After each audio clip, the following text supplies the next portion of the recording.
Hi, hello everyone, greetings to everybody. Today we're gonna have on our channel the Marvel Guardians of the Galaxy. IDA's Montreal Guardians of the Galaxy is a purely linear story-driven adventure. Moreover, it's not based on a specific comics book or films. This is one of the alternative universes where there are famous characters but their fate is different. And you do not need to read the Marvel dictionary before that. All the information about what the game will be given to you anyway. Let's put it this way, if you watched movies, then that will be enough. Even if fun is not necessary, the game Guardians of the Galaxy is very self-sufficient as a separate story of separate world. What else is interesting in a game, we will tell you in our review. You'll play as the Peter Quill, the commander of the Guardians of the Galaxy team. Despite their high heroic status, the 5 heroes are almost always stranded and in search of money, which is why they always end up in unpleasant situations and wanted lists. So the time, the Guardians of verified tip are sent to quarantine Forbidden Sector in order to grab the legendary monster and then sell it. Naturally, their venture fails. The Guardians are caught by the Nova Corps, a sort of logical galactic policeman, and they are fine. At the same time, without knowing it, Peter releases a powerful creature, and while the Guardians are sent on an extravagant and ambitious way to get money, Evil is trying to devour the entire galaxy. And this is just a general seed, because if start to tell more, I will have to retell the half of the game. The point is the plot of the game is constant flux. The problem and solution of the Guardians do not dwell on a point and are lazy to find out. For example, they fly to pay a fine to the logical galactic police. And a few minutes later they are robbing the owner of a zoo or rare monster on a planet while lightning strikes constantly. And this is coolest moment in the game. A funny, beautiful, epic and sometimes even dramatic adventure. Characters never stop, they constantly communicate, location change, and you want it to not end. Most of all, it resembles the Uncharted series of the game, only the main characters, instead of abandoned template and sanctuaries, fly from one of fantastic planet to another. In doing so, you will be solving problems both outside and inside the team. At the beginning of the game, the heroes do not trust each other very much. Some mental scars are fresh, but in the process the team members reveal themselves much deeper than in the movies, and from this become a little closer to the player. Game heroes look like cinematic ones. In a character, Peter Stalwart Quill is a kind of native adult teenager stolen from Earth in his young. The genetically modified Raccoon Rocket is a talented engineer and always drugs everything that lags badly. Drugs the Destroyer. Gamora is the most dangerous appropriable woman in a galaxy. Groot is the only representative of abnormal genius. He is very strong but kind naive and speaks with one phrase only, I'm Groot. But the fates of heroes in this universe are different. For example, in this world, Thanos did not collect the Ring of Drugs, killed him. Quill is not all friends with Yondu, and there are no Avengers here at all. Some of the information can be read, but those heroes themselves will tell you most of the information along the way. The constant dialogue between the characters is both a highlight and a curse of the Guardians. Yeah, you will learn a lot about your companions and the world in which they exist. Moreover, they have a very live and natural conversations. They joke, tease each other, doubt, admire, and complain. The characters are moved and revealed through the constantly instant character, but this is what all times becomes a minus. The characters don't shut up, generally. They talk to each other constantly and sometimes they turn to you. And if at this moment you are busy with something or trying to concentrate on other information, the chatter merges into a single white noise. It also comes to the point that conversations are abruptly cut off because you have reached the plot trigger and a new dialogue has begun. It seems to me that if you set yourself the goal of listening to everything that the heroes can say, it will take about 50 hours to play.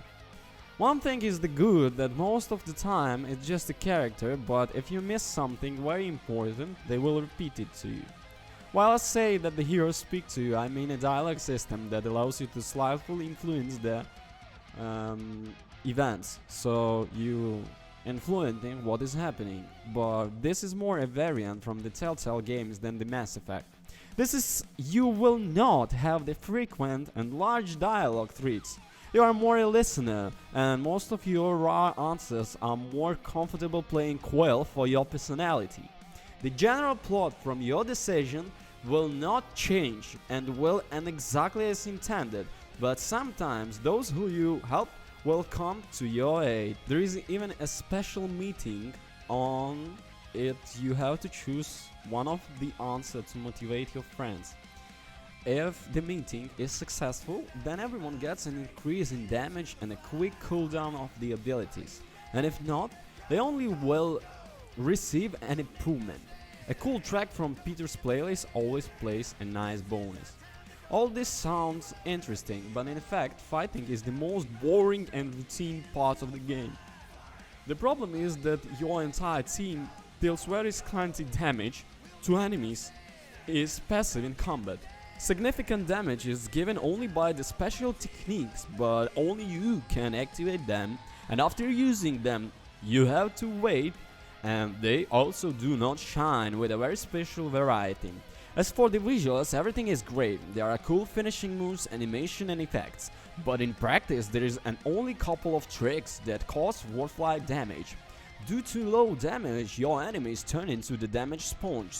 And okay, if you have a large robot in front of you, but the situation reaches the point of absurdity when they two heroes, 5 of them, move to some ordinary soldier in a quilted jacket. At such moments, all the epic nature of what is happening disappears, and it seems that you have fallen into some kind of MMO where your enemies are just stripes of light above their heads. Battles take place in areas when a dozen identical soldiers or creatures are poured on you, and until you kill them all, you will not advance further. In the second half of the game, it starts to get very tiring against the backdrop of cool and dynamic scenes and events. Moreover, the game has a fairly flexible, difficult setting where, for example, you can increase the damage from Quill's cannons, but even it's not enough. That is, the battles are not difficult but rather protracted. And another rather important problem of the game is the bugs. Unfortunately, there are quite a few of them here, and they are technical.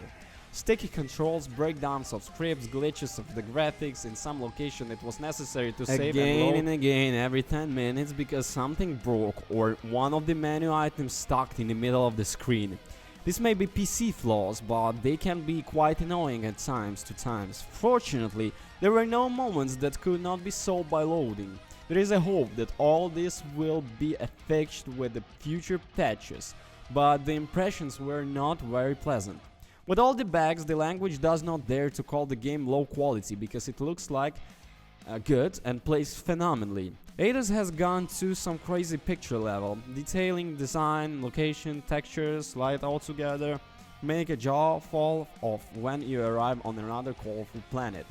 The production of cutscenes and animations, including facial ones, researches the level of Sony exclusives. I would like to look at everything, stop the game to sake of juicy screenshots and replay again for the sake of dynamic existing scenes. Guardians of the Galaxy is very beautiful and an effective game. Another element that contributes to the atmosphere in music, or rather the star-loved playlist. According to the plot, Peter Quill leaves the planet Earth with an old Walkman player, where various 80s drive tracks are recorded on a cassette. Mostly rock, but there are also more melodic pieces.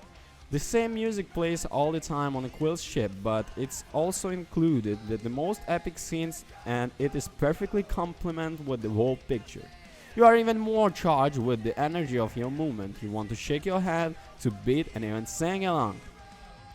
So, Guardians of the Galaxy is a great space adventure that constantly takes you to new places and keeps you busy. The characters' funny, dramatic and epic dialogues perfectly reveal both themselves and the world in which they live. Despite their routine fighting, the increasing stream of character and nasty bugs the Guardians make to keep them excitement and interest even better than the film. But the main thing is that Marvel Guardians of the Galaxy is almost a reference, a representative of rich and existing single-player adventure games, and I would like to recommend to players without any exception. Thank you for watching. Don't forget to comment and subscribe. Peace.